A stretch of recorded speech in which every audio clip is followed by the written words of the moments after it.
నమస్కారం. TS6 news ప్రేక్షకులకి నా శుభాకాంక్షలు. నా పేరు డాక్టర్ భాస్కర్. నేను general and laparoscopic and laser surgeon, Siddipet, Lohith Sai hospital, Siddipet. ఈరోజు మనము కొన్ని ఆరోగ్యానికి సంబంధించిన విషయాలు మరియు ఈ మధ్య మనందరినీ కలవరపెడుతున్న కరోనా వైరస్ కోవిడ్-19 గురించి కొన్ని విషయాలు చర్చించుకుందాం. అది కొంత మీకు అన్ని విషయాలు తెలిసినా కానీ కొన్ని యాజ్ ఏ డాక్టర్గా నేను చెప్తుంటాను కాబట్టి కొన్ని విషయాలు మీకు ఉపయోగపడతాయని అనుకుంటున్నాను. ముందుగా కరోనా వైరస్ గురించి మనము గడిచిన 3 నెలల నుండి కరోనా వైరస్ గురించి ఇదివరకు ఒక రోగం ఉంది అంటే అది కొన్ని ఊర్లలోనే కొన్ని ప్రాంతాల వరకే తెలిసి ఉండేది. కొంతమంది కొన్ని పట్టణాల్లో తెలిసి ఉండేది, కొంతమందికి ఊర్లలో తెలిసి ఉండేది, కొంతమంది చదువుకున్న వాళ్ళకే తెలిసి ఉండేది, కొంతమందికి చదువురాని వాళ్ళకు తెలిసి ఉండేది. కానీ ఈ రోగం మాత్రం ప్రపంచంలో ఉన్న చిన్న పెద్ద ధనిక బీద చదువుకున్న వాళ్ళు చదువుకోని వాళ్ళు అందరికీ ఈ రోగం కలవరబెట్టింది.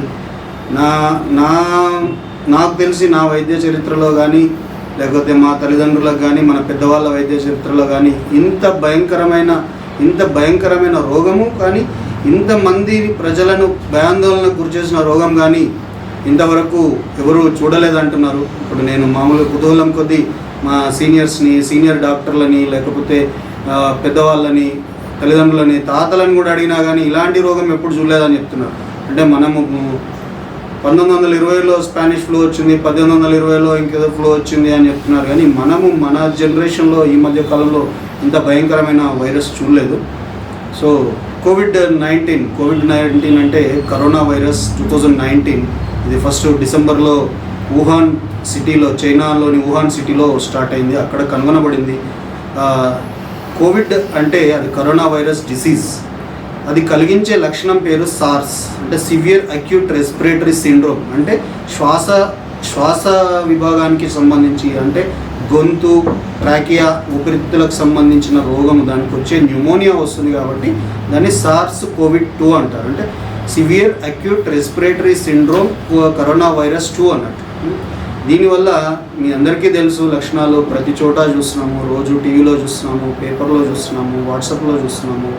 అంటే ఈ వైరస్ కలిగించే రోగం కన్నా మనం భయాందోళనకు గురి చేయడమే ఎక్కువ ఉన్నది. ఈ వైరస్ లక్షణాలు ముఖ్యంగా మామూలు సర్దీ దగ్గుకు దీనికి తేడా ఏమి ఉండట్లేదు. మామూలు సర్దీ దగ్గు వాళ్ళకు కూడా జ్వరం వస్తుంది, దగ్గు ఉంటుంది, సర్ది ఉంటుంది, ఒళ్ళు నొప్పులు ఉంటాయి. మనం ఎవరికి సర్దీ దగ్గు వచ్చినా కానీ హెడేక్ ఉంటుంది, ఇవన్నీ లక్షణాలు ఉంటాయి. అయితే కరోనా వైరస్లో మామూలు అవన్నీ రైనో వైరస్ మామూలు వైరస్లతో, రెస్పిరేటరీ వైరస్లతో వస్తుంది.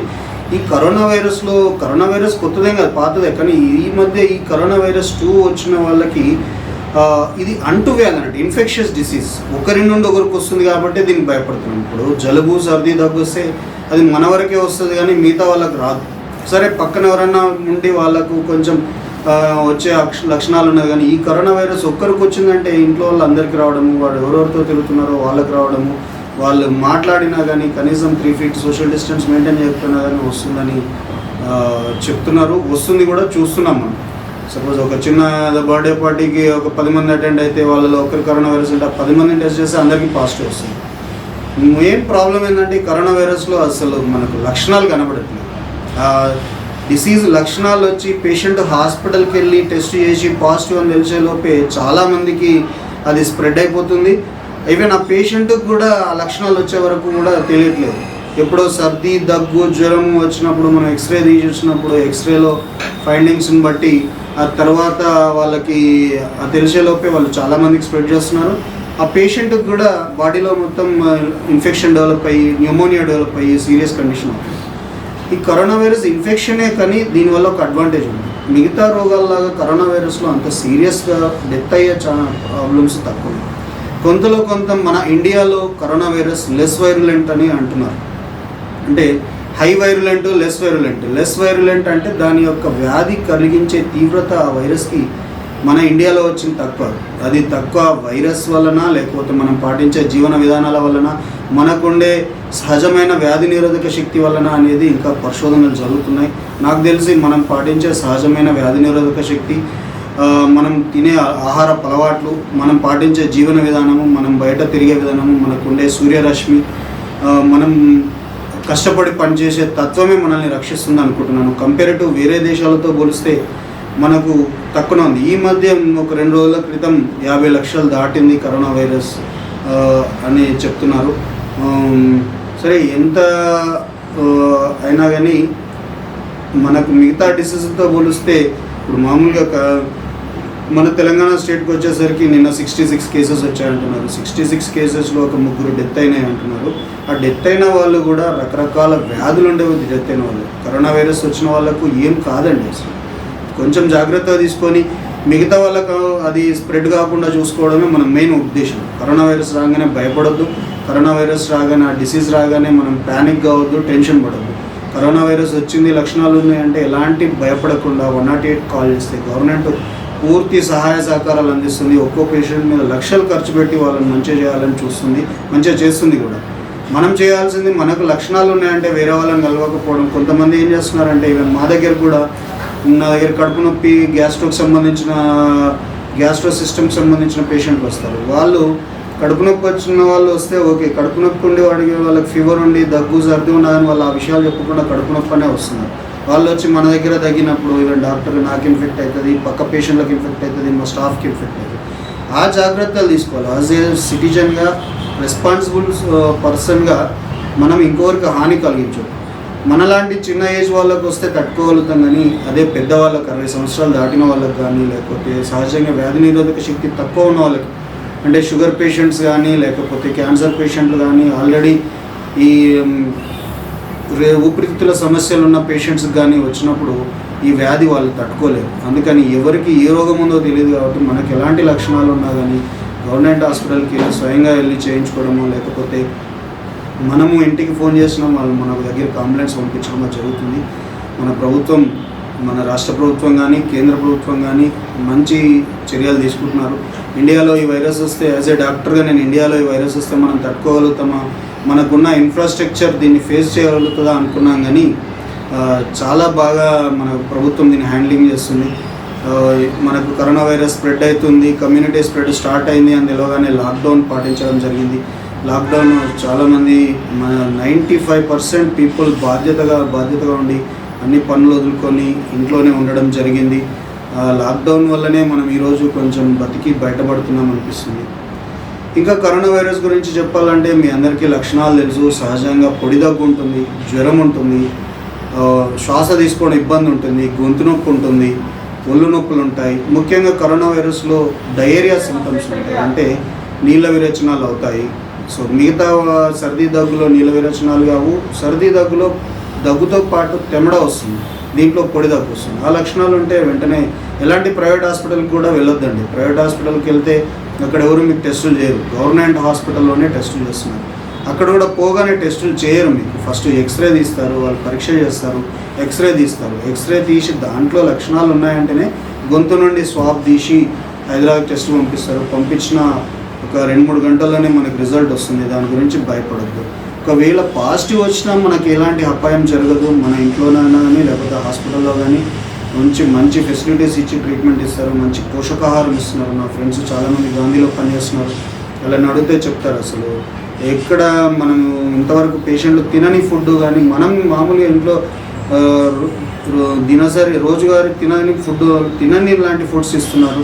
మంచి నాన్ వెజ్ ఇస్తున్నారు, బాయిల్డ్ ఎగ్స్ ఇస్తున్నారు, మంచి ఏదైతే పోషకాహారంగా ఉన్న ఫ్రూట్స్ ఇస్తున్నారు, డ్రై ఫ్రూట్స్ ఇస్తున్నారంట, నా ఫ్రెండ్స్ ద్వారా తెలిసింది. సో భయపడాల్సిన అవసరం లేదు. లక్షణాలు ఉంటే మాత్రం ఎక్కడ బయట తిరగకుండా వెంటనే టెస్టులు చేయించుకోండి. సో టెస్టులలో మనకు ఒక 14 days 15 daysలో డిసీజ్ మొత్తం పోతుంది. 2 సార్లు 3 సార్లు టెస్టులు చేస్తారు. అడ్మిట్ అయిన రోజు, మళ్ళీ 9వ రోజు, 14వ రోజు పరీక్షలు చేస్తున్నారు. ఆ పరీక్షల్లో నెగిటివ్ అని వచ్చిందంటే కంపల్సరీ నెగిటివ్ వస్తుంది, ఇంటికి పంపిస్తున్నారు. కరోనా వైరస్లో ఇంకొక అడ్వాంటేజ్ ఏంటంటే, ఒకసారి ఆ వైరస్ వచ్చిందంటే మనకు ఆ వైరస్కి సంబంధించిన యాంటీబాడీస్ బాడీలో తయారవుతాయి, బ్లడ్లో తయారవుతాయి. యాంటీబాడీస్ బ్లడ్లో తయారవడం వల్ల మనం ఇంకోసారి ఆ వ్యాధికి ఎఫెక్ట్ అయ్యే గుణం తగ్గిపోతుంది. సో ఆ వ్యాధికి సంబంధించిన యాంటీబాడీస్ మనలో తయారు కావాలంటే కంపల్సరీ హాస్పిటల్కి వెళ్ళాలి. అక్కడ డాక్టర్లు సూచించిన ట్రీట్మెంట్ తీసుకోవాలి, వాళ్ళకి సహకరించాలి, వాళ్ళు చెప్పినట్టు వినాలి. ఇంటికి వచ్చినాక కూడా కంపల్సరీ రెస్ట్ తీసుకోవాలి, బయట తిరగద్దు ఇంకో 1 మంత్ వరకు. ఎవరో బయట పేషెంట్లు ఎవరో తెలిసిన వాళ్ళు తెలియని వాళ్ళు ఇన్ఫెక్ట్ కారండి, మన ఇంట్లో వాళ్ళనే మనమే పోగొట్టుకుంటాం. మనకు 40-50 ఏళ్ళకు 20-30 ఏళ్ళకు వస్తే ఏం కాదు, వాళ్ళందరూ బతికి బయటపడుతున్నారు. మన వల్ల మన తల్లిదండ్రులకో మన తాతలకో అమ్మలకో వస్తే, మన పిల్లలకు వస్తే వాళ్ళు ఇబ్బందులు ఎదుర్కోవాల్సి. ఎందుకంటే సహజంగా మనకున్న ఇమ్యూనిటీ తక్కువ ఉంటుంది, వాళ్ళకున్న ఇమ్యూనిటీ మనకు తక్కువ ఉంటుంది, మనకు ఇమ్యూనిటీ ఎక్కువ ఉంటుంది, వాళ్ళకి తక్కువ ఉంటుంది. కాబట్టి మనం ఆ రోగం నుండి తట్టుకున్నాం కానీ వాళ్ళు ఆ రోగం నుండి తట్టుకోరు. ఇంకా చెప్పాలంటే ఇప్పుడు లాక్డౌన్ ఎన్ని రోజులు అందరూ లాక్డౌన్ మంచిగా పాటించారు. కానీ ఈ ముందు ఇప్పుడు గవర్నమెంట్ మెల్లగా లాక్డౌన్ ఎత్తేస్తుంది. ఎన్నో రోజులు మరి లాక్డౌన్ పాటించి, లాక్డౌన్ ఉంటే మన ఆర్థిక వ్యవస్థ కానీ మన జీవన ప్రమాణాలు కానీ మారిపోతాయి. ఇప్పటికే 2 నెలలు లాక్డౌన్ పాటించడం వల్ల చాలామంది జీవితాలు తారుమారయ్యాయి, చాలామంది ఉద్యోగాలు పోయాయి, చాలామంది వ్యాపారాలు నష్టం జరిగాయి, చాలామందికి ప్రాబ్లమ్స్ అయ్యాయి. అది మనం ఒక్కోసారి మనం రోడ్డు మీద పోతుంటే రోడ్డు పక్కన వలస కూలీలు నడుస్తుంటే చూస్తుంటే ఎంతో విషాదంగా ఉదయం గ్రహించిపోతుంది. అంటే అందరూ మరి కరోనా వైరస్ అని అందరికి తెలిసిపోయింది, ఏం చేయాలి ఏంటి ఎలా చేయాలనేది తెలిసిపోయింది. ఇంతవరకు మాస్కులు అనేది మేము డాక్టర్సే పెట్టుకునే వాళ్ళము. అందులో ఇన్ఫెక్షన్ పేషెంట్లను చూసేటప్పుడు, ఆపరేషన్లు చేసేటప్పుడు మాత్రమే మాస్కులు పెట్టుకునే వాళ్ళము. ఇప్పుడు రోడ్డు మీద ప్రతి ఒక్కరూ మాస్కులు పెట్టుకుంటున్నారు, అది మంచి విషయమే. ఇప్పుడు మరి లాక్డౌన్ తర్వాత మరి జనాలందరూ బయటకు వస్తున్నారు. 2 నెలల నుండి ఇంట్లో ఉన్న వాళ్ళందరూ బయటకు వస్తున్నారు. 2 నెలల నుండి ఉపాధి కోల్పోయిన వాళ్ళంతా మళ్ళీ పనిచేయాలని చూస్తున్నారు. మరి ఈ గ్యాదరింగ్స్ అవుతున్నాయి. మరి వీటిని ఎలా ఓవర్కమ్ చేయాలంటే, ఒక డిసీజ్ కాబట్టి యాజ్ ఏ డాక్టర్గా డిసీజ్ ఎలా స్ప్రెడ్ అవుతుంది ఏందనేది మాకు ఇంకా మీకన్నా కొంచెం ఎక్కువ తెలుసు కాబట్టి చెప్తున్నాను. ప్రతి ఒక్కరూ బాధ్యతగా వ్యవహరించాలండి. మాస్కులు పెట్టుకొనే బయటకు వెళ్ళాలి. మాస్క్ లేకపోతే ఒక 2-3 కర్చీఫ్లు పెట్టుకోవాలి ఇంట్లో. ప్రతిరోజు కర్చీఫ్ వాష్ చేయాలి. వాష్ చేసితేనే కర్చీఫ్ అవుతుంది, మాస్కే పెట్టుకోవాలని లేదు. అసలు మాస్క్ ముఖ్య ఉద్దేశం ఏంటంటే, మనకు ఇంకొక పేషెంట్ నుండి రోగాన్ని ఆపలేదు మాస్క్, మన నుండి రోగాన్ని ఇంకొకరికి కలిగించకుండా వస్తుంది. ఎలా అంటే, మనము మాస్క్ పెట్టుకొని తిరిగినప్పుడు మనకి దగ్గు వచ్చినా తుమ్ము వచ్చినా మనలో కనుక ఎలాంటి రోగాలు ఉన్నాయి, కరోనా వైరసే కాదు ఎలాంటి అంటువ్యాధులు ఉన్నా కానీ మనం మాట్లాడే మాటల నుండి మనం దగ్గినప్పుడు తుమ్మినప్పుడే ఎదుటి వాళ్ళకి అంటుకుంటుంది. కాబట్టి మాస్క్ కానీ కర్చీఫ్ కానీ ఏదో ఒకటి కంపల్సరీ పెట్టుకునే బయటకు వెళ్ళాలి. అది మనకు సేఫ్టీ, మన నుండి ఇంకోరికి వ్యాధి సంక్రమించకుండా ఉంటుంది. ఈ కరోనా వైరస్ అనేది ఇప్పట్లో పోదండి, ఇప్పట్లో అది అంతమయ్యేది కాదు, ఇప్పట్లో దానికి వ్యాక్సిన్ వచ్చేది కూడా కాదు. ఎప్పుడైతే వ్యాక్సిన్ వస్తుందో అప్పుడే కరోనా వైరస్ పోతుందని అర్థం. కాకపోతే వైరస్ డిసీజ్లకు వ్యాక్సిన్లు అందుబాటులోకి రావడం, వ్యాక్సిన్లు అవైలబిలిటీ ఉండడం చాలా తక్కువ. ఈరోజు కూడా హెచ్ఐవి ఎయిడ్స్ వ్యాధి వచ్చి ఇప్పటికి కూడా 30 సంవత్సరాలు దాటింది.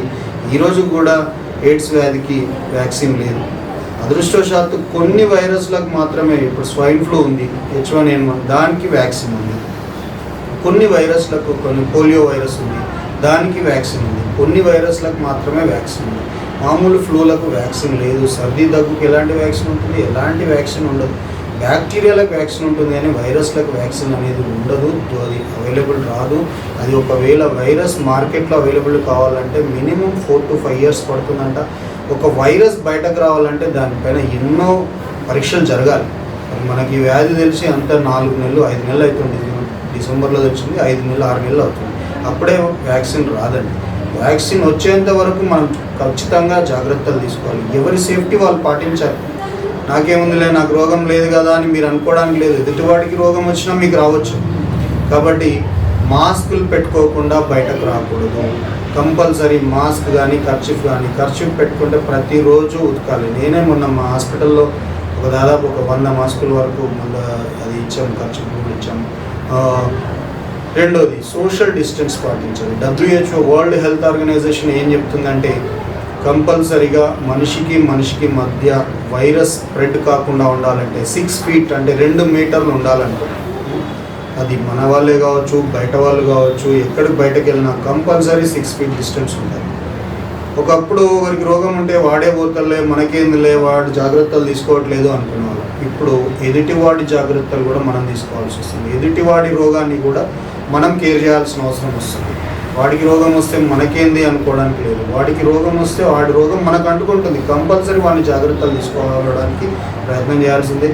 ఇప్పుడు కూడా గవర్నమెంట్ సోషల్ డిస్టెన్సింగ్ పాటించకుండా, మాస్కులు పెట్టుకోకుండా ఫైన్లు వేయడం అనేది జరుగుతుంది. ఆ భయంతోటైనా చాలామంది పెట్టుకుంటున్నారు. చాలామంది ఇంకా ఏం చేస్తున్నారంటే, ఎవరైనా చూస్తేనే మాస్క్ పైకి ఇలా పెట్టుకుంటున్నారు, ఎవరు లేకపోతే మాస్క్ కిందికే ఉంటుంది. అప్పుడు మాస్క్ పెట్టుకొని యూజ్ లేదు, ఏదో హెల్మెట్ పెట్టుకున్నారు. ట్రాఫిక్ పోలీసుల గురించి హెల్మెట్ పెట్టుకున్నట్టే పాటిస్తున్నారు. బాధ్యతగా ఉండి కంపల్సరీ మాస్క్ పెట్టుకోవాలి. ఇప్పుడు నా దగ్గరికి వచ్చే పేషెంట్లు హాస్పిటల్ వరకు పై వరకు మాస్క్ పెట్టుకొని వస్తున్నారు, లోపల పెట్టుకొని రాగానే మాస్క్ కిందికని మాట్లాడుతున్నారు. అంటే చాలామందికి అవగాహన లేక మాస్క్ పెట్టుకొని మాట్లాడరాదు, ఖర్చు పెట్టుకొని మాట్లాడరాదు అనుకుంటారు. కానీ మనము ఆ నోటిపైన మాస్క్ పెట్టుకుంటే లాభం లేదు. కంపల్సరీ ముక్కు నోరు కవర్ చేసుకోవాలి. ముక్కు నోరు కవర్ చేసుకోగానే సరిపోదు, మరి కంట్లోంచి కూడా వైరస్ లోపలికి వెళ్తుంది. ఇది కంట్లో ఉన్న కంజక్టివా ద్వారా, దాంట్లో ఉన్న రక్తనాళాల ద్వారా లోపలికి వెళ్తుంది. సో కాబట్టి కళ్ళు కూడా ప్రొటెక్షన్ చేసుకోవాలి. ఉంటే బయటకు వెళ్ళేటప్పుడు గాగుల్స్ పెట్టుకోండి. మేము కూడా హాస్పిటల్లో ఇలాంటి గాగుల్స్, ఇంకా ఇలాంటి ఫేస్ షీల్డ్ వాటిస్తున్నాం. సరే, మీకు ఇంత ఫేస్ షీల్డ్ అవసరం లేదు, ఉంటే బయటకు వెళ్తే గాగుల్స్ పెట్టుకోండి. దానికన్నా ముఖ్యంగా అసలు మీరు బయటకు వెళ్ళడం మ్యాక్సిమం తగ్గించుకోవడం మంచిది. ఒకవేళ వెళ్ళినా కానీ 6 feet, ఒకవేళ కరోనా వైరస్ వ్యాధి ఉన్న పేషెంట్ కూడా 6 feet దూరంలో ఉంటే మనకు ఆ వ్యాధి రాదండి. ఆయన తగ్గినా కానీ ఆయనకు మాస్క్ ఉండి, మనకు 6 feet దూరంలో ఉంటే మనకు ఒక మాస్క్ ఉంటే రాదు. ఇంకోటి, ఇవి N95 మాస్క్. N95 మాస్కులు ఓన్లీ మెడికల్ ప్రొఫెషనల్స్, ఎవరైతే కరోనా వైరస్ పేషెంట్స్కు డిసీజ్కి ట్రీట్మెంట్ ఇస్తున్నారో వాళ్ళే వాడాల్సిన మాస్కులు. అందరికీ N95 మాస్కులు అవసరం. ఈ మధ్య తెగ అందరూ డబ్బులు ఖర్చు పెట్టుకొని N95 మాస్కులు తిరుగుతున్నారు. N95 మాస్కులు మామూలుగా అవసరం లేదండి. అందరికీ మామూలు మాస్కులు, మామూలు ఖర్చు, బట్ట మాస్క్ సరిపోతుంది. 2 లేయర్స్లో మన ఇంట్లో కూడా పెట్టుకోవచ్చు. బట్ట మాస్క్ సరిపోతుంది. ముఖ్యంగా లాక్డౌన్ తర్వాత మరి గ్యాదరింగ్స్ అవాయిడ్ చేయాలి. సోషల్ గ్యాదరింగ్స్ కానీ, ఫంక్షన్లు కానీ, పార్టీలు కానీ ఇంకొక 1 year వరకు, మినిమం 1 year వరకు అవాయిడ్ చేయాలండి. అది తప్పకుండా. రెండోది, ఇప్పుడు అది గ్యాదరింగ్స్ పెట్టడం వల్ల మనకే నష్టం. ఎవరు ఏ పేషెంట్ ఎవరు వస్తారో, ఎవరు ఎక్కడి నుండి వస్తారో తెలియదు కాబట్టి గ్యాదరింగ్స్ అవాయిడ్ చేయాలి. ముఖ్యంగా ఏంటంటే, ఇప్పుడు కరోనా వైరస్ గురించి కొన్ని ఫాల్స్ రూమర్స్ జరుగుతున్నాయి. గవర్నమెంట్ ప్రత్యేకంగా మన తెలంగాణ గవర్నమెంట్ కూడా చాలా, మన ముఖ్యమంత్రి గారు కానీ, లేకపోతే వైద్య ఆరోగ్య శాఖ మంత్రి గారు కానీ కంటిన్యూగా 24 గంటలు అదే పని మీద ఉండి వాళ్ళు మానిటరింగ్ చేస్తున్నారు. టెస్టులు తక్కువ చేస్తున్నారు అంటున్నారు. కానీ వాళ్ళు ఏదైతే ఫాలో అవుతున్నారో ICMR గైడ్లైన్స్ ప్రకారం ఫాలో అవుతున్నారు. అంటే Indian council of medical research ఉంటుంది, వాళ్ళ గైడ్లైన్స్ ప్రకారం ఫాలో అవుతున్నారు. వాళ్ళు ఎవరికైతే లక్షణాలు ఉన్నాయో వాళ్ళకే చేయమంటున్నారు. వాళ్ళకు కూడా లక్షణాలు బట్టి ఎక్స్రే తీసి, ఎక్స్రేలో సిమ్టమ్స్ ఏదైతే కరోనా వైరస్ లక్షణాలు ఎక్స్రేలో ఉంటాయో వాళ్ళకే చేయమంటున్నారు. అలా చేసిన వాళ్ళకి పాజిటివ్ వస్తే వాళ్ళకి ఎవరైతే వాళ్ళు క్లోజ్ రిలేటివ్స్ ఉన్నారో వాళ్ళకి చెక్ చేస్తున్నారు, వాళ్ళని క్వారంటైన్లో పెడుతున్నారు. సో మనకు టెస్టులు చేయట్లేదు, మనకు రోగం ఉన్నది అన్న ఫాల్స్ బిలీఫ్స్ తీసేయండి. రోగం వచ్చిందంటే లక్షణాలు కంపల్సరీ బయటపడతాయి. మనకు కంపల్సరీ గవర్నమెంట్ టెస్టులు చేయడం జరుగుతుంది. ఎందుకంటే మేమే ఎన్నో కేసులు పంపించాము. వాటికి ఏది చేయాలో ఏది చేయకూడదో వాళ్ళు చూసుకుంటున్నారు. రెండో విషయం ఏంటంటే, ఈ కరోనా వైరస్ వచ్చినాక చాలా మన లైఫ్ స్టైల్ మారిపోతుంది. కరోనా వైరస్ ఇప్పట్లో పోదు కాబట్టి మనము జాగ్రత్తగా ఉండడమే ముఖ్యంగా మాస్కులు పెట్టుకోవాలి, బయటకు వెళ్ళేటప్పుడు సోషల్ డిస్టెన్స్ పాటించాలి, గ్యాదరింగ్స్ అవాయిడ్ చేయాలి, షేక్ హ్యాండ్స్ ఇవ్వకూడదు, ఎవరితోటైనా దగ్గరగా నిలబడి మాట్లాడకూడదు. ఎవరైనా పేషెంట్, మనకు తెలిసిన వాళ్ళు కాకుండా ఎవరైనా పేషెంట్ ఉన్నా కానీ గవర్నమెంట్కు వాళ్ళకు సలహా ఇచ్చి వెంటనే గవర్నమెంట్ అలర్ట్ చేసి ఆ పేషెంట్ని ఐసోలేషన్ చేసి వాళ్ళను క్వారంటైన్లో ఉంచితే డిసీజ్ ఎక్కువ మందికి కాకుండా ఉంటుంది. ఎంత చేసినా కానీ ఆల్రెడీ కమ్యూనిటీ స్ప్రెడ్ స్టార్ట్ అయింది, 3rd స్టేజ్లోకి వెళ్ళిపోయింది. ఈరోజు కూడా 6,000 చిల్లర వస్తున్నాయి ఇండియాలో. అంటే 135 కోట్ల జనాభాలో 6,000 కేసులు పెద్ద లెక్క కాదు. కాకపోతే కమ్యూనిటీ స్ప్రెడ్ ఈరోజు 6,000 ఉంది, రేపు 60,000 కావచ్చు. సో దాని నుండి మరి ఎలా బయటపడాలంటే సహజంగా మనం వ్యాధి నిరోధక శక్తి డెవలప్ చేసుకోవాలి. వ్యాధి నిరోధక శక్తి డెవలప్ చేసుకోవడమే మనకు రక్ష. ఈరోజు కరోనా వైరస్ వచ్చింది, దాని నుండి ఏదో ట్రీట్మెంట్ తీసుకుంటాం, దూరం ఉంటుంది. రేపు ఇంకో వైరస్ వస్తుంది, ఇంకో బ్యాక్టీరియా వస్తుంది. అన్నింటినీ తట్టుకోవాలంటే మన బాడీని స్ట్రాంగ్గా చేయాలి. మన బాడీని స్ట్రాంగ్గా చేయాలంటే మనం దురలవాట్లకు దూరంగా ఉండాలి. మద్యపానానికి, ఆల్కహాల్ తీసుకోవడం తగ్గించుకోవాలి. స్మోకింగ్ ఉన్న వాళ్ళు కంప్లీట్గా స్మోకింగ్ మానేయాలి. మంచి ఆహారం అంటే నాన్ వెజ్లో మంచి ప్రోటీన్స్ ఉంటాయి, ఇమ్యూనిటీ పెరుగుతుంది. కానీ అదే పనిగా తినకుండా వారానికి ఒకసారి 2 సార్లు నాన్ వెజ్ తీసుకోవాలి. నాన్ వెజ్ తినేటప్పుడు కూడా ఇదివరకు వండిన దానికన్నా స్పెషల్గా ప్రిపేర్ చేసుకోవాలి, మంచి క్లీన్ చేసుకోవాలి, బాగా ఉడకబెట్టి తినాలి. నాన్ వెజ్ తింటే ఇమ్యూనిటీ పెరుగుతుందని నాన్ వెజ్ తింటామని బాగా దాన్ని బాయిల్ చేసి బాగా కుక్ చేసి తినాలి. బాయిల్డ్ ఎగ్స్ తినాలి. ఎగ్లతో ఆమ్లెట్లు, ఎగ్ కర్రీ కాకుండా బాయిల్డ్ ఎగ్స్ చేసి దాంట్లో ఉన్న ఫ్యాట్ ఎల్లో తీసేసి ఓన్లీ వైట్ ఎగ్స్లోనే ప్రోటీన్స్ ఉంటాయండి. ఎల్లోలో దాని లోపల ఉండే నీలంలో ఫ్యాట్ ఉంటుంది. సో ఫ్యాట్ అవాయిడ్ చేసి ప్రోటీన్స్ తోటి మనకి ఇమ్యూనిటీ వస్తుంది. ప్రోటీన్స్ వైట్ తీసుకోవాలి. మామూలుగా మా పేషెంట్స్కి పొద్దున ఒక ఎగ్గు, రాత్రి ఎగ్గు తీసుకోమని చెప్పుకుంటాం. ఇంకా డ్రై ఫ్రూట్స్ తీసుకోవాలండి. All dry fruits are essential. All dry ఫ్రూట్స్లో ప్రోటీన్స్ ఉంటాయి. వాటి అన్నిటి వల్ల ఇమ్యూనిటీ పవర్ పెరుగుతుంది.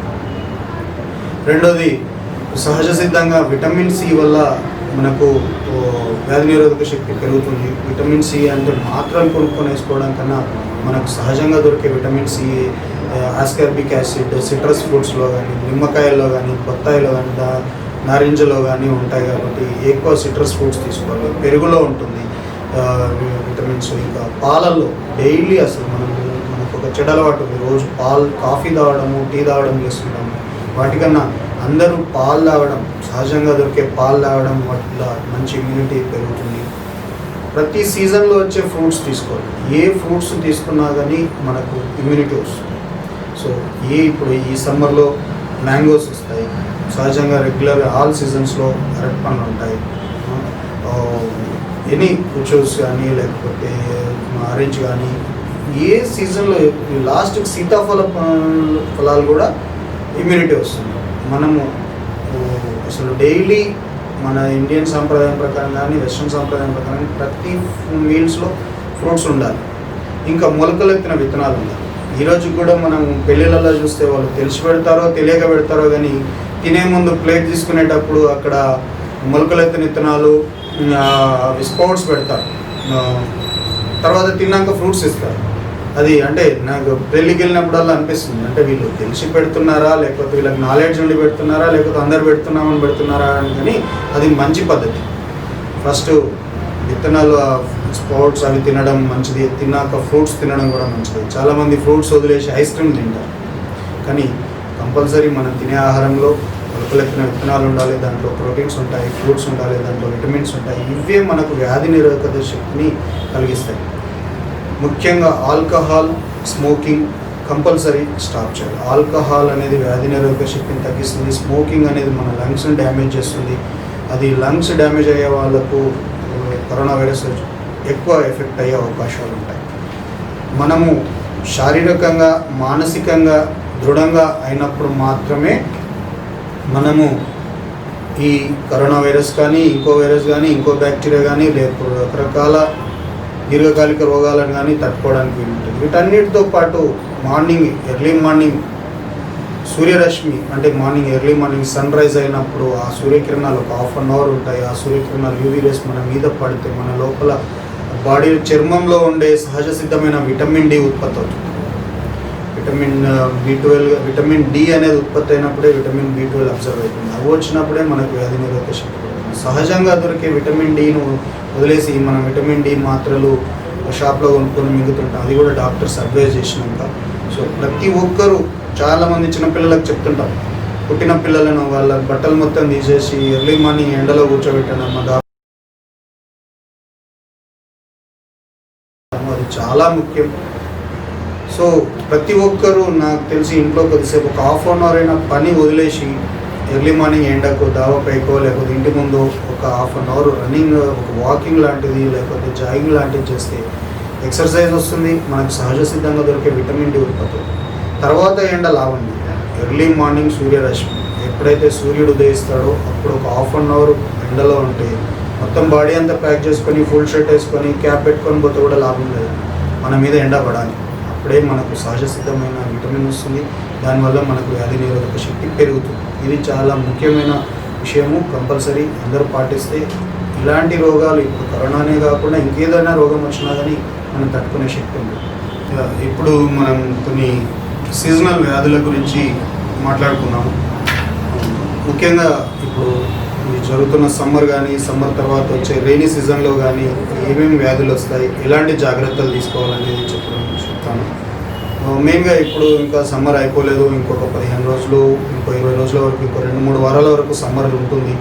ఈ సమ్మర్లో మెయిన్గా జరిగేది అందరు అనుకునే స్ట్రోక్స్ వాటికన్నా మాకు వచ్చే రెగ్యులర్ డిసీజులు ఏంటంటే ఫుడ్ అడల్టరేషన్, ఫుడ్ పాయిజనింగ్ మెయిన్గా వచ్చేది ఆ పేషెంట్లో వస్తారు. అంటే వీళ్ళు తెలుసు అంటే ఇప్పుడు మనకు లాక్డౌన్ అవుతుంది, బయట హోటల్స్ అవి లేవు, కానీ చాలా వరకు ఫుడ్ పాయిజన్ వల్ల, వాటర్ పొల్యూషన్ వల్ల, వాటర్ పాయిజన్ వల్లనే వస్తారు. అంటే వాళ్ళు ఎక్కడో బయట వాటర్ తాగడము, అది కంటామినేట్ అయి ఉండడము, ఫుడ్ తినడము, అది ఫుడ్ కంటామినేట్ అవ్వడము, ఫుడ్ పొల్యూషన్ జరగడము, వాటి వల్ల వచ్చే వ్యాధి. అంటే సహజంగా ఫుడ్ ఏదైనా పడని ఫుడ్ తినడము, లేకపోతే ఎండాకాలము మిగతా కాలాల కన్నా ఎండాకాలం కానీ వానాకాలం కానీ ఫుడ్ పాయిజన్స్ చాలా జరుగుతాయి. మనం తినే ప్రతి ఆహారము తినే ముందు శుభ్రంగా చేతులు కడుక్కొని తినడం. ఇప్పుడు కరోనా వైరస్ వచ్చినాక చాలామందికి చేతులు కడగడం అలవాటైంది, అది మంచి పరిణామము. రోజు అది మనం ఇంట్లో మన వచ్చే పేషెంట్లు ప్రతి ఒక్కరికి చెప్తాము, కంపల్సరీ హ్యాండ్ వాష్ చేసుకొని తినాలి. హ్యాండ్ వాష్ తోటి మనం సకల రోగాలను నివారించవచ్చు. మన హ్యాండ్లో దాదాపు 1 కోటి వైరస్లు, 100 కోట్ల వైరస్, ఒక ఫింగర్లో 1 కోటి వైరస్లు ఉంటాయి. సో అవి మనం ఫుడ్ కలుపుకొని తిన్నప్పుడు అది మన నోట్లోకి పోయి నోట్లోంచి, పేగుల్లోంచి, జీర్ణ వ్యవస్థ నుండి రక్తంలోకి వచ్చి మనకు అన్ని భాగాలకు స్ప్రెడ్ అయ్యి ఇన్ఫెక్షన్స్ వస్తాయి. కాబట్టి హ్యాండ్ వాష్ చేసుకుంటే కొన్ని 100 రోగాలను మనం నివారించవచ్చు. సో హ్యాండ్ వాష్ చేసుకొని ఈ సమ్మర్లో కానీ ప్రతిసారి హ్యాండ్ వాష్ అలవాటు చేసుకోవాలండి. మనం అలవాటు చేసుకోవాలి, మన ఇంట్లో ఉండే పిల్లలకు కూడా హ్యాండ్ వాష్ అలవాటు చెప్పాలి, ఇంట్లో ఉండే వాళ్ళందరికీ హ్యాండ్ వాష్ అలవాటు చేయాలి. చాలామంది మనము హ్యాండ్ వాష్ అనేది చాలా నెగ్లెక్ట్ చేస్తాము. హ్యాండ్ వాష్ అనేది చాలా ఇంపార్టెంట్. సో సీజనల్ వ్యాధులకు వచ్చేసరికి ఫుడ్ పాయిజన్ అవుతుంది. ఫుడ్ పాయిజన్లో మామూలుగా కడుపు నొప్పితో స్టార్ట్ అయ్యి వామిటింగ్స్ కావడము, లూజ్ మోషన్స్ కావడం జరుగుతుంది. సో పేషెంట్ కంటిన్యూస్గా లూజ్ మోషన్స్ అవ్వడము, వామిటింగ్స్ కావడం వల్ల డీహైడ్రేషన్లోకి పోతాడు, బీపీ తగ్గిపోతుంది. సో బీపీ తగ్గిపోయి ఒక్కొక్కసారి ఫిట్స్ రావడము, కోమాలకు వెళ్ళే స్టేజు, సెన్సోరియం అంటే స్పృహ కోల్పోవడం జరుగుతుంది. అలాంటి టైంలో ప్రాణానికి కూడా ప్రమాదం ఉంటుంది. ఇలాంటి లక్షణాలు ఉన్నాయి. ఫుడ్ పాయిజన్ అయింది, కడుపులో నొప్పి స్టార్ట్ అయింది, సడన్గా కడుపులో నొప్పి స్టార్ట్ అయింది, వామిటింగ్స్ అవుతున్నాయి, మోషన్స్ అవుతున్నాయి అంటే వెంటనే హాస్పిటల్కి వెళ్ళి డాక్టర్ గారిని కలవడం చాలా ముఖ్యం. రెండోది, ఈ సమ్మర్లో సన్ స్ట్రోక్, హీట్ స్ట్రోక్ కానీ సన్ స్ట్రోక్, వడదెబ్బ తగులుతుంది. వడదెబ్బతోటి ఈ మధ్యకాలంలో వచ్చే ఎండలు, విపరీతమైన ఎండలు ఉంటున్నాయి. ఎండల్లో ఉండే యూవీ రేస్ మన బాడీలోకి వెళ్ళి మన బాడీలో ఉన్న సెల్స్ను డిస్ట్రాక్ట్ చేసి లోపల ఉన్న మన ఈ సిస్టమ్ని అంతా ఎఫెక్ట్ చేసి మన బాడీలో ఉన్న వాటర్ను మొత్తం లాగేస్తుంది చెమట రూపంలో. ఇది లాగేయడం వల్ల మనము డీహైడ్రేషన్లోకి పోయి బాడీలో సోడియం, పొటాషియం లవణాలు తగ్గిపోయి డీహైడ్రేషన్ అవుతుంది. సో ఆ డీహైడ్రేషన్ వల్ల ఎండదెబ్బ కలుగుతుంది. ఎండదెబ్బ ముఖ్య లక్షణం ఏంటంటే ఫస్ట్ పేషెంట్కి ఫీవర్ స్టార్ట్ అవుతుంది. అదే రోజు ఏదైతే ఎండకు వేస్తారో సాయంత్రం వరకు ఫీవర్ స్టార్ట్ అవుతుంది. తర్వాత వామిటింగ్స్ అవుతాయి, మోషన్స్ అవుతాయి, యూరిన్ స్టాప్ అయిపోతుంది, లేకపోతే యూరిన్లో పోతుంటే మంటగా రావడం, యూరిన్ ఎర్రగా రావడం జరుగుతుంది, గొంతు మొత్తం ఎండిపోతుంది, బాడీ మొత్తం అసలు చెమట లేకుండా డ్రై అయిపోతుంది. అది మిగతా అన్ని రోగాల కన్నా హీట్ స్ట్రోక్ చాలా డేంజర్ అండి. అలా ఉన్నప్పుడు ఇంట్లో వెంటనే గ్రహించి ప్లెంటీ ఆఫ్ వాటర్ ఇవ్వాలి. ఇంట్లో సహజ సిద్ధంగా ఇమీడియట్గా ఓరల్ రీహైడ్రేషన్ సొల్యూషన్ తయారు చేసుకోవాలి. ఒక మంచి 1 లీటర్ వాటర్లో 1 స్పూన్ సాల్ట్, 2 స్పూన్ షుగర్ వేసుకొని వెంటనే తాగించి దగ్గరలో ఉన్న డాక్టర్ గారి దగ్గర తీసుకెళ్ళి డాక్టర్ గారి దగ్గర కూడా మంచి కూల్ వాతావరణంలో పడుకోబెట్టి వాళ్ళకి ఫ్లూయిడ్స్ ఎక్కిస్తాము. హాస్పిటల్కి వస్తే హెవీ ఫ్లూయిడ్స్ స్టార్ట్ చేస్తాము, ఆర్ఎల్ఓ, డిఎన్ఎస్, ఎన్ఎస్ స్టార్ట్ చేస్తాము. సో దానివల్ల డీహైడ్రేషన్కి మళ్ళీ రీహైడ్రేషన్ అయ్యి పేషెంట్ కోలుకుంటాడు. కానీ అది గ్రహించలేకపోతే మాత్రం ఏం కాదు అని ఇంటికాడ నుండి వాటర్ తాగి పడుకుంటే మాత్రం చాలా ప్రమాదం, కొమ్మలో పోయి ఒక్కోసారి ప్రాణాంతకం జరిగే అవకాశం ఉంది. ఇంకా ఈ సీజన్లో వచ్చే లక్షణాలు ఫీవర్లు స్టార్ట్ అవుతాయి. ఇప్పుడు ఎండాకాలం ఎండలు కొట్టి తర్వాత వానలు వచ్చేసిందంటే వాతావరణంలో ఉండే పొల్యూషన్ అంతా వచ్చి బ్యాక్టీరియాలు స్టార్ట్ అయ్యి ముఖ్యంగా ఫీవర్లు స్టార్ట్ అవుతాయి. ఇప్పుడు దోమలు వచ్చి డెంగ్యూ ఫీవర్ వస్తుంది, టైఫాయిడ్ ఫీవర్ వస్తుంది, ఇప్పుడు ఇంకా మీసిల్స్ ఫీవర్స్ వస్తాయి. ఈ ఫీవర్స్ వచ్చినప్పుడు ఇప్పుడు ముందు పరిస్థితి ఎలా ఉంటుందో ఇంకా భయం వేస్తుంది. అంటే పేషెంట్ ఒక ఫీవర్, ఇప్పుడు టైఫాయిడ్ స్టార్ట్ అవుతుంది, డెంగ్యూ స్టార్ట్ అవుతుంది. మరి ఫీవర్ వస్తే అది డెంగ్యూ ఫీవరా, టైఫాయిడ్ ఫీవరా, కరోనా ఫీవరా అనేది కూడా మనము డిఫరెన్షియేట్ చేసుకోవడం కష్టం. సో ఫీవర్లు నుంచి రక్షించుకోవాలంటే మన పరిసరాలను, మలేరియా కూడా స్టార్ట్ అవుతుంది, పరిసరాలను శుభ్రంగా పెట్టుకోవడం. అంటే టైఫాయిడ్ ఫీవర్ ఎందుకు వస్తుందంటే, typhoid fever faeco oral transmission ఉంటుంది. సాల్మోనెల్లా టైఫీ అనే బ్యాక్టీరియా అనేది ఎవరైనా ఆల్రెడీ ఆ బ్యాక్టీరియా వాళ్ళ శరీరంలో ఉంటే వాళ్ళు వాడిన టాయిలెట్ వల్లనో, లేకపోతే వాళ్ళు తిన్న ఆహారమో, వాళ్ళు ముట్టుకున్న ప్లేట్స్ వాటిని మనం ముట్టుకొని ఆ చేతులతోటి మనం సరిగా హ్యాండ్ వాష్ చేసుకోకుండా మనం ఫుడ్ తింటే మనకు టైఫాయిడ్ ఫీవర్ వస్తుంది. ఇంట్లో ఒకరికి టైఫాయిడ్ ఫీవర్ ఉంటే కంపల్సరీ ఒకరిద్దరు ఎఫెక్ట్ అవుతారు. సో టైఫాయిడ్ ఫీవర్ నుండి రక్షించాలంటే ముఖ్యంగా హ్యాండ్ వాష్ అనేది ఇంపార్టెంట్. బాత్రూమ్స్ క్లీన్గా పెట్టుకోవాలి, ఫ్లోర్స్ క్లీన్గా పెట్టుకోవాలి, హ్యాండ్ వాష్ చేసుకోవాలి. సో టైఫాయిడ్ లక్షణాలు, ఒకసారి టైఫాయిడ్ వచ్చిందంటే అది కూడా దాదాపు 2 వారాలు ఉంటుంది. టైఫాయిడ్ తోటి విపరీతమైన జ్వరం వస్తుంది, హెడేక్ ఉంటుంది, బాడీ పెయిన్స్ ఉంటాయి. తర్వాత మలేరియా. ఇప్పుడు మనకు వర్షాకాలం వచ్చిందంటే దోమలు స్టార్ట్ అవుతాయి. దోమలు రాకుండా ఏం చేయాలని మీ అందరికీ తెలుసు. ఇళ్ళన్నీ కానీ ఇంటి చుట్టూ ఉండే పరిసరాలను కానీ పరిశుభ్రంగా ఉంచుకోవాలి. ఎక్కడ నీటిని నిల్వ ఉంచకూడదు. పాత ఏవైనా సామాన్లు ఉంటే వాటిని డిస్కార్డ్ చేస్తుండాలి. ఇంటి పరిసరాలను పరిశుభ్రంగా ఉంచుకోవాలి. ప్రతి ఒక్కరు పరిసరాలను పరిశుభ్రంగా ఉంచుకుంటే మనకు ఈ దోమలు అనేవి స్ప్రెడ్ కావు. దోమల వల్ల దోమల వల్ల మలేరియా వస్తుంది. డెంగ్యూ దోమల వల్ల డెంగ్యూ వస్తుంది. డెంగ్యూ వస్తే మీ అందరికీ తెలుసు, డెంగ్యూ కూడా ప్రాణాంతకం. ఇప్పుడు మొన్నటి వరకు ప్లేట్లెట్స్ అని అందరూ వింటూనే ఉన్నారు.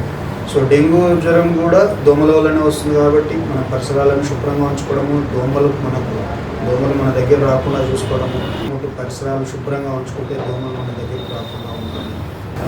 ముఖ్యంగా ఇప్పుడు నా సబ్జెక్ట్ విషయానికి వస్తే, నేను జనరల్ లాప్రోస్కోపిక్ సర్జన్ని, ఎండోస్కోపిస్ట్ని. సో మా రొటీన్ డిసీజ్ల గురించి కొద్దిసేపు మాట్లాడుకుందాం. మామూలుగా పేషెంట్స్కి టాప్ నుండి కింది వరకు నా సబ్జెక్ట్ విషయానికి వస్తే చాలామంది కళ్ళు పచ్చగా అవుతున్నాయి, మూత్రం పచ్చగా వస్తుంది అని వస్తారు. ముఖ్యంగా కళ్ళు పచ్చగా అవుతున్నాయంటే అది పచ్చకామెర్లు కావచ్చు, జాండీస్ అంటారు దాన్ని, పచ్చకామెర్లు. జాండీస్ రావడానికి కారణాలు మెయిన్గా మనం తీసుకునే ఆహారం మీదనే ఆధారపడి ఉంటుంది. కొంతమందికి ఆల్కహాల్ తీసుకోవడం వల్ల లివర్ డ్యామేజ్ అయ్యి జాండీస్ వస్తుంది. కొంతమందికి కొన్ని రకాల వైరస్ల వల్ల, బ్యాక్టీరియాల వల్ల జాండీస్ వస్తుంది. కొంతమందికి కడుపులో, లివర్లో పిత్తాశయం అంటే గాల్ బ్లాడర్లో స్టోన్స్ రావడం వల్ల జాండీస్ వస్తుంది. ఏ జాండీస్ అయినా కానీ మనం అశ్రద్ధ వహించకూడదు. వెంటనే జాండీస్ ఉన్నాయి అంటే డాక్టర్ గారి దగ్గరికి వెళ్ళి అది లివర్ ఫంక్షన్ టెస్ట్ అని చేస్తాము, అల్ట్రాసౌండ్ స్కానింగ్ అని చేస్తాము. ఆ స్కానింగ్లో పరీక్షలు చేసుకొని ఆ జాండీస్ ఎందుకు వస్తుందో తెలుసుకొని దానికి తగ్గ ట్రీట్మెంట్ తీసుకోవడం మంచిది. జాండీస్ని మనం నెగ్లెక్ట్ చేసినామంటే అది కడుపులో దిగిందంటే కడుపులో వాటర్ తయారై ప్రాణాంతకంగా తయారవుతుంది. సో అది ఈ జాండీస్ గురించి. కొంతమంది జాండీస్ గురించి తెలుసో తెలియకో ఏదో కారం తినాలి, నూనె తినకూడదు, ఇంకా చెట్ల మందులు తినాలి, ఆ ఊరికి వెళ్ళి చెట్ల మందులు తీసుకుంటున్నాను, ఈ ఊరికి వెళ్ళి చెట్ల మందులు తీసుకుంటున్నాను అంటున్నారు. చెట్ల మందులో ఎలాంటి శాస్త్రీయత లేదు. చెట్ల మందుల జోలికి వెళ్ళకపోవడం మంచిది. కొంతమంది ఇంకా ఈ రోజుల్లో కూడా ఎంత మూఢనమ్మకాలు పాటిస్తున్నారంటే, ఇక్కడ రిస్ట్ మీద ఒక కర్రతో కాల్చుకుంటున్నారు. వాడికి జాండీస్ అవుతాయి, ఇక్కడ ఒక పుండు ఉంటుంది, ఇక్కడ ఒక కర్చీఫ్ కట్టుకొని వస్తాడు. ఏమైందంటే, సార్ పసకలైనాయి కదా, సురుకు పెట్టుకున్నా, అయినా కానీ నాకు ఇంకా జాండీస్ తగ్గట్లేదు అని వస్తాడు. అంటే ఈ కంప్యూటర్ కాలంలో మనుషులు ఏరోస్పేస్కి వెళ్ళి అంతరిక్షంలో ప్రయాణిస్తున్న కాలంలో కూడా ఇంకా ఈ జాండీస్కి చురుకులు పెట్టుకొని వస్తున్నారు అని నాకు చాలా బాధ అనిపిస్తుంటుంది. అంటే వాళ్ళ నమ్మకాలు ఎంతో తీయాలని నా వంతుగా ప్రయత్నం చేస్తున్నాను. ఎలాంటి చురుకులు జాండీస్కి పనిచేయవండి. అనవసరంగా మనం ఒక డిసీజ్కి ఎఫెక్ట్ అవ్వడం, బాధ భరించడం తప్ప ఎలాంటి చురుకులు జాండీస్ పనిచేయవు. జాండీస్కి కారం తినాలి, కారం మెతుకులు తింటే జాండీస్ తగ్గుతుంది అనేది అపోహ మాత్రమే. కారం మెతుకులలో ఎలాంటి జాండీస్ తగ్గేది ఉండదు. ఎక్కువ ఫ్రై చేసిన వస్తువులు, ఆహారము, ఎక్కువ మాంసాహారము అది తినకుండా అంటే లివర్కు రెస్ట్ ఇచ్చినట్టు అవుతుంది. మాంసాహారము, ఎక్కువ ఆయిల్ ఫుడ్స్ తినకపోతే లివర్కు రెస్ట్ ఇవ్వడం వల్ల లివర్ కోలుకుంటుంది, దానివల్ల జాండీస్ తగ్గుతుంది తప్ప కారం తింటే జాండీస్ తగ్గుతుంది అనడం అపోహ. కారం తినడం వల్ల కడుపు నొప్పి వస్తుంది తప్ప జాండీస్ తగ్గదండి. అది రెండోది. ఇది కంపల్సరీ జాండీస్ వస్తే హాస్పిటల్కి రావాలి.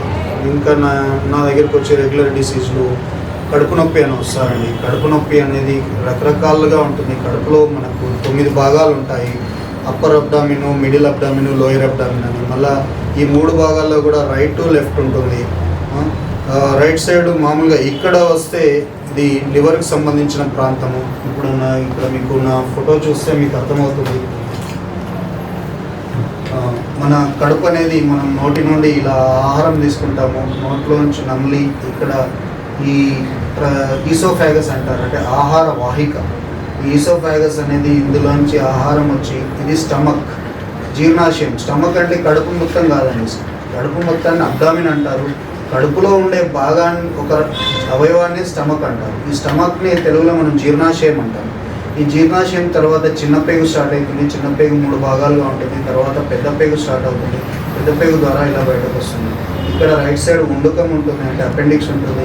ఇక్కడ రైట్ సైడ్ పై భాగంలో, అంటే ఈ భాగంలో లివర్ ఉంటుంది. ఈ లివర్లో గాల్ బ్లాడర్ ఉంటుంది. చాలామంది రైట్ సైడ్ ఛాతీ పక్క బొక్కల కింద నొప్పి వస్తుంది అంటే అది గాల్ బ్లాడర్కి సంబంధించిన నొప్పి కావచ్చు. గాల్ బ్లాడర్లో ఇన్ఫెక్షన్ వచ్చినా కానీ, గాల్ బ్లాడర్లో స్టోన్స్ వచ్చినా కానీ, గాల్ బ్లాడర్లో చీమ్ జమైనా కానీ ఈ భాగంలో నొప్పి వస్తుంది. రెండోది లివర్ వాపు రావడం వల్ల, హెపటోమెగాలి వల్ల కూడా నొప్పి వస్తుంది. మిగతాది కొంతమందికి ఛాతీ కింద సెంటర్లో నొప్పి అంటారు. ఈ భాగంలో నొప్పి వస్తుంది అంటే ఈ జీర్ణాశయంలో అల్సర్లు తయారయ్యాయి, అంటే గ్యాస్ట్రిక్ అల్సర్స్ అంటారు. ఈ గ్యాస్ట్రిక్ అల్సర్స్లో గ్యాస్ తయారై ఇది పై భాగానికి ఇట్లా ఛాతీలోకి వస్తుంది. వాళ్ళలో ఛాతీ నొప్పి కూడా ఉంటుంది. ఈ కడుపు మొత్తం ఉబ్బరంగా ఉంటుంది. వాళ్ళకి ఆకలి మందగిస్తుంది. అన్నం సరిగా అరగదు. వాళ్ళకు ఏదైనా కారము మసాలాలు తిన్నా కానీ వాళ్ళకి జీర్ణం కాదు. సో దీన్ని గ్యాస్ట్రిక్ సంబంధించిన, అంటే ఈ సెంటర్లో రావడం కానీ, ఇటు లెఫ్ట్ సైడ్ రావడం కానీ గ్యాస్ట్రిక్ సంబంధించిన భాగం. ఈ లెఫ్ట్ సైడ్ ఇంకొంచెం కిందికి ఈ భాగంలోకి వస్తే, అంటే సెంటర్ మన బొడ్డు పక్కకు లెఫ్ట్ సైడ్ వస్తే అది కిడ్నీ ప్రాంతము, చిన్నపేగు ప్రాంతము. సో కిడ్నీలో స్టోన్స్ వచ్చినా, కిడ్నీలో ఇన్ఫెక్షన్ వచ్చినా కానీ అక్కడ నొప్పి వస్తుంది. ఈ ఒకవేళ రైట్ సైడ్ వస్తే ఈ భాగంలో కిడ్నీ ఉంటుంది, అంటే బొడ్డు పక్క భాగంలో కిడ్నీ ఉంటుంది కాబట్టి దాంట్లో కిడ్నీ స్టోన్స్ వచ్చినా కానీ ఇక్కడ పెయిన్ వస్తుంది. ఇంకా ఇక్కడ బొడ్డు ప్రాంతంలో నొప్పి వచ్చినా కానీ, రైట్ సైడ్ నొప్పి వచ్చినా కానీ అది అపెండిక్స్కి సంబంధించిన నొప్పి.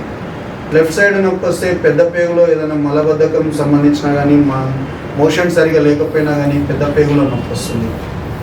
సో ఇది మెయిన్గా కడుపులో మీకు బ్రీఫ్ ఐడియా రావాలని చెప్పి కడుపును 9 భాగాలుగా డివైడ్ చేస్తారు. అంటే ఏ నొప్పి వస్తుంది అంటే కొంతమంది ఇక్కడ ఈ రైట్ సైడ్ ఈ ఛాతీ పక్క బుక్కల కింద నొప్పి వచ్చినా కానీ అది అపెండిక్స్ ఏమో అని భయపడి నైట్ తెల్లదాకా ఇంకా ఎమర్జెన్సీగా పరిగెత్తుకొని రావడం జరుగుతుంది. సో పక్కటెంకల కింద నొప్పి వస్తే అన్నీ అపెండిక్స్ కాదండి. అపెండిక్స్ అనేది బొడ్డులో వస్తుంది, బొడ్డు పక్కన కింది భాగంలో వస్తుంది, అదే అపెండిక్స్. మీరు చూడండి, అపెండిక్స్ అనేది పెద్ద పేగు చిన్న పేగు కలిసే చోట కింద ఎక్కడైతే మన తొడ భాగం స్టార్ట్ అవుతుందో అక్కడే వస్తుంది అపెండిక్స్ నొప్పి. ఇదే అపెండిక్స్ నొప్పి. ఇక్కడ వస్తేనే మీరు అర్జెంటుగా హాస్పిటల్కి వెళ్ళాలి. ఈ భాగంలో ఇంకా ఆడవాళ్ళకైతే అండాశయానికి సంబంధించిన సమస్యలు ఉంటాయి. మగవాళ్ళకైతే ఆడవాళ్ళకు కానీ మగవాళ్ళకు కానీ కిడ్నీకి సంబంధించిన సమస్యలు కూడా ఉంటాయి. మనం ఏదనేది డాక్టర్ గారు పరిశీలించి అల్ట్రాసౌండ్ స్కానింగు, ఇంకా x ray అబ్డామిను, x ray kidney KUB test చేస్తేనే తెలుస్తుంది. దాన్ని బట్టి మనము ట్రీట్మెంట్ ఇవ్వడం జరుగుతుంది. ఇంకా ఈ ఎండాకాలం కిడ్నీ స్టోన్స్ వస్తుంటాయి. చాలామంది మాకు డైలీ ఒక 10-12 ఎమర్జెన్సీలు వస్తాయి. కిడ్నీ స్టోన్స్ విపరీతమైన నొప్పి ఉంటుందండి. కిడ్నీ స్టోన్స్ వచ్చినప్పుడు కిడ్నీ స్టోన్స్ మెయిన్గా రైట్ సైడ్ కానీ లెఫ్ట్ సైడ్ మనకు 2 సైడ్లు కిడ్నీలు ఉంటాయి. కిడ్నీలో పెయిన్ వస్తుంది. ఆ కిడ్నీ పెయిన్ అనే స్టోన్స్ వల్ల ఇక్కడ స్టార్ట్ అయ్యి వెనుకకు వస్తుందండి. అట్ ద సేమ్ టైం పేషెంట్కి యూరిన్లో మంట రావడము, యూరిన్ ఎర్రగా రావడం జరుగుతుంది. సో మరి అలాంటి లక్షణాలు ఉంటే కూడా డాక్టర్ గారిని సంప్రదించడం, డాక్టర్ గారికి స్టోన్స్ కరగడానికి మందులు ఇస్తారు. ప్లస్ ద సేమ్ టైం కొన్ని ఫుడ్ తినకూడని ఆహారం గురించి చెప్తాము. కొన్ని వాటర్, నేను కిడ్నీ స్టోన్స్ వచ్చినాయంటే వాటర్ బాగా తాగాలండి. వాటర్ నేనైతే డైలీ 3 to 4 లీటర్ వాటర్ తాగాలని చెప్తాను. ఉదయం నుండి రాత్రి వరకు వాటర్ తాగాలని చెప్తాను. కొన్ని ఆహారం అంటే కాల్షియం ఆక్సలేట్స్ ఉన్న ఆహారాన్ని తగ్గించాలి. అంటే కొన్ని రకాల ఆకుకూరలు, టమాటా, మాంసాహారం, నాన్ వెజ్, ఆల్కహాల్, స్మోకింగ్, వీటిని తగ్గించుకొని వాటర్ బాగా తాగితే చాలా వరకు కిడ్నీ స్టోన్స్ పడిపోతాయండి.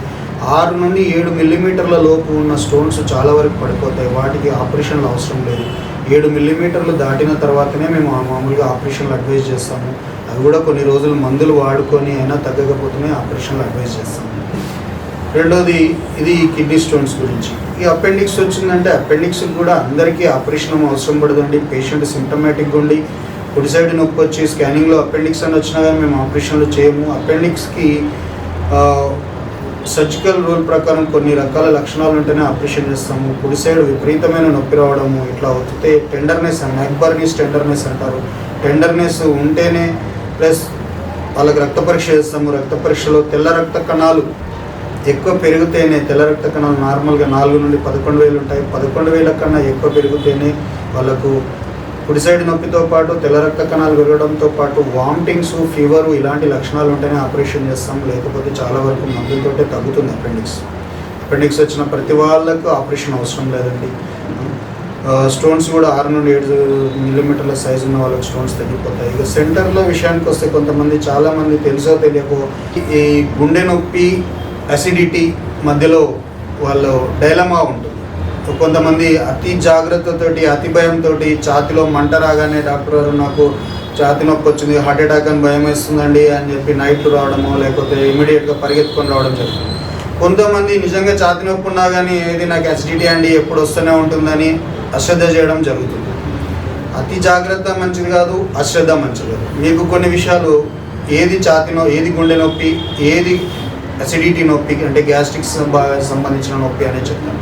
ముఖ్యంగా అసిడిటీ విషయానికి వస్తే సెంటర్లో వస్తుంది, కడుపంతా ఉబ్బరంగా ఉంటుంది, మనం తిన్న ఆహారం జీర్ణం అవ్వదు, మనం ఏదైనా ఆహారం తిన్నట్టుంటే అది ఛాతిలోకి ఎక్కువచ్చినట్టు అవుతుంది, బేవులు వస్తుంటాయి, ఎక్కిళ్ళు వస్తుంటాయి, ఛాతి అంతా పట్టేసినట్టు ఉంటుంది, ఛాతిలో మంట ఉంటుంది. మనం ఏదైనా వాటర్ తాగినా కానీ ఫుడ్ తీసుకున్నా కానీ అది దిగడం చాలా కష్టంగా ఉంటుంది. మలబద్ధకం ఉంటుంది, కడుపులో మనకు ఆకలి మందగిస్తుంది, కడుపు అంతా టైట్గా ఉంటుంది. ఇది అసిడిటీకి సంబంధించి. గుండె లక్షణాలకు సంబంధించి కూడా పేషెంట్కి అసిడిటీ ఉన్నప్పుడు ఛాతిలో నొప్పి వస్తుంది కాబట్టి కొంతమంది అశ్రద్ధ వహిస్తారు. ఛాతిలో వచ్చిన నొప్పులన్నీ గుండె నొప్పులు కావండి. ఛాతిలో వచ్చిన నొప్పులు ముఖ్యంగా ఛాతి సెంటర్ భాగంలో కానీ, మన గుండె అనేది ఈ భాగంలో ఉంటుంది, ఎడమ సైడ్, ఈ మధ్యలో నుండి ఈ ఎడమ సైడ్ వరకు ఇదంతా గుండె అనేది మన పిడికిలి కన్నా పెద్దగా ఉంటుంది. ఎవరి పిడికిలి అంత గుండె వాళ్ళకు ఉంటుంది. ఈ భాగంలో ఇలా ఉంటుంది. దీనికి సంబంధించిన కొన్ని నరాలు లెఫ్ట్ సైడ్ ఉంటాయి కాబట్టి ముఖ్యంగా ఎవరికైనా ఛాతిలో, కడుపులో నొప్పి లేకుండా ఛాతిలో నొప్పి వస్తుంది, ఎడమ సైడ్ నొప్పి వస్తుంది, ఈ నొప్పి అనేది ఎడమ చెయ్యికి పాకుతుంది, చెయ్యంత నొప్పి వస్తుంది, కొన్నిసార్లు షోల్డర్ ఈ భాగం వస్తుంది, కొన్నిసార్లు వెనకాల స్కాపులా అంటారు ఈ భాగంలో నొప్పి వస్తుంది, కింది దవడ భాగం నొప్పి వస్తుంది, మెడ నొప్పి వస్తుంది అంటే వెంటనే హాస్పిటల్కి వెళ్ళడం ముఖ్యం. ఛాతీలు నొప్పి వస్తుంది, నాకు అసిడిటీ ఉంది అదే అనుకొని అశ్రద్ధ వహించొద్దు.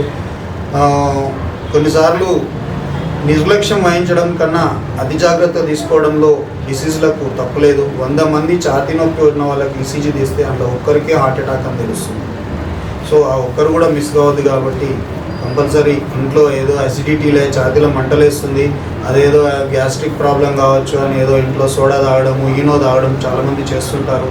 తెల్లారే వరకు నిద్రలోనే వాళ్ళు హార్ట్ అటాక్ వచ్చి చనిపోయిన సందర్భాలు కూడా మేము చూస్తుంటాము.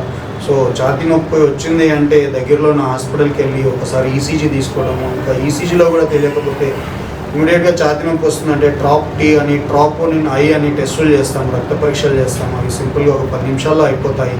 అవి చేసుకోవడము. అయినా ఇంకా కన్ఫర్మ్ కాకపోతే ఒకసారి కార్డియాలజిస్ట్ డాక్టర్ గారిని కలిసి గుండె సంబంధించిన 2D ఈకో పరీక్ష చేయడము, TMT పరీక్ష చేయడము చాలా ముఖ్యం. లైఫ్ అనేది చాలా ఇంపార్టెంట్. మనం చేసుకునే టెస్టుల వల్ల ఎలాంటి నష్టం జరగదు. మనం రోజు ఎన్నో డబ్బులు ఖర్చు పెడుతున్నాము. ఈ ఖర్చు పెట్టే టెస్టులు డబ్బుల గురించి ఆలోచించకుండా ఛాతీ నొప్పి ఉంది అంటే గుండెకి సంబంధించిన అన్ని రకాల పరీక్షలు చేసుకోవడము చాలా ముఖ్యము. ఎస్పెషల్లీ ఎడమ సైడ్ నొప్పి రావడము, ఎడమ చేయి నొప్పి రావడం. కొన్నిసార్లు ఎడమ సైడ్ నొప్పి రాకుండా ఎడమ చేయి నొప్పి లేస్తుందంటే ఆ డాక్టర్ అన్నారు. ఎందుకంటే చేయి నొప్పి లేస్తే 2 చేయిలు నొప్పి లేవాలి. రైట్ సైడ్ నొప్పి లేదు, ఎడమ చేయి నొప్పి వస్తుంది అంటే కొన్ని మంది నరాలు, గుండెలో కూడా 3 రక్తనాళాలు ఉంటాయి. ఒక్క రక్తనాళం బ్లాక్ అయితే ఒక్కో లక్షణాలు ఉంటాయి. కాబట్టి ఎడమ సైడ్ చెయ్యి ఒక్కటి నొప్పి లేస్తుంది సడన్గా అంటే కూడా డాక్టర్ గారు దగ్గరికి. కొంతమందికి నెలల తరబడి నొప్పి ఉంటుంది ఛాతిలో. వాళ్ళు ఈసీజీ తీసినా, పరీక్షలు చేసినా తగ్గదు, వాళ్ళు గుండె నొప్పి అనుకుంటారు. అలాంటి వాళ్ళకు ఒకసారి కరోనరీ యాంజియోగ్రామ్ అంటారు. కరోనరీ యాంజియోగ్రామ్ కూడా ఈ రోజుల్లో సిటీ స్కాన్ ద్వారా చేస్తున్నారు. అదొక 5 నిమిషాల్లో అయిపోతుంది. పెద్ద హాస్పిటల్కి వెళ్తే 5 నిమిషాల్లో అయిపోతుంది. కరోనరీ యాంజియోగ్రామ్ చేయించుకుంటే వాళ్ళు తృప్తి ఉంటుంది, గుండెలో ఏదైనా ప్రాబ్లం ఉన్నా కానీ బయటపడిపోతుంది. సో ఇది ముఖ్యంగా ఛాతీలో నొప్పికి, అసిడిటీకి ఉన్న తేడా.